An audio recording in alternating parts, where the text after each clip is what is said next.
খেলার পরিবেশ, খেলার সরঞ্জাম, খেলার জায়গা থাকবে, পাশাপাশি সেখানে তাদের খাওয়ার জন্য ক্যান্টিন থাকবে। এটি যেটা আন্তর্জাতিক প্রতিষ্ঠান, সেটি কিন্তু আমরা এখন করতে পারিনি বেশিরভাগ প্রতিষ্ঠানগুলো। সেটি আমরা আগামীদের কাছে আশা করি যে আমরা আমাদের ভবিষ্যৎ প্রজন্মকে যদি সুস্থ নাগরিক হিসাবে, স্মার্ট নাগরিক হিসেবে তৈরি করতে চাই, তাহলে তাদের জন্য খেলার পরিবেশ, পড়ার পরিবেশ এবং সর্বধরনের পরিবেশ, যে স্কুলিং পরিবেশ, সেটি থাকা কিন্তু করে দেওয়ার দায়িত্ব আমাদের আছে।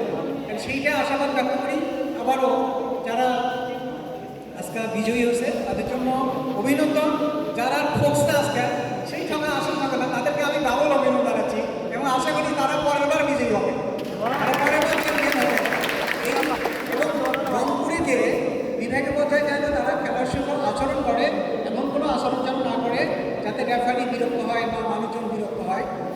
খেলায় বিজয় অর্জন করা বড় কথা না, অংশগ্রহণ করা বড় কথা। সেই অংশগ্রহণ সুন্দরভাবে অংশগ্রহণ করার মাধ্যমে গাইবান্ধার ভাবমূর্তিকে উজ্জ্বল করবে, এই আশাবাদ ব্যক্ত করি এবং তাদের তারা বিজয়ী হয়ে জাতীয় পর্যায়ে যাক, এই কামনা করে সবাইকে আমার কথা শোনার জন্য ধন্যবাদ জানিয়ে, শুভকামনা জানিয়ে, সুস্বাস্থ্য কামনা করে শেষ করছি। আল্লাহ হাফেজ, আসসালামু আলাইকুম।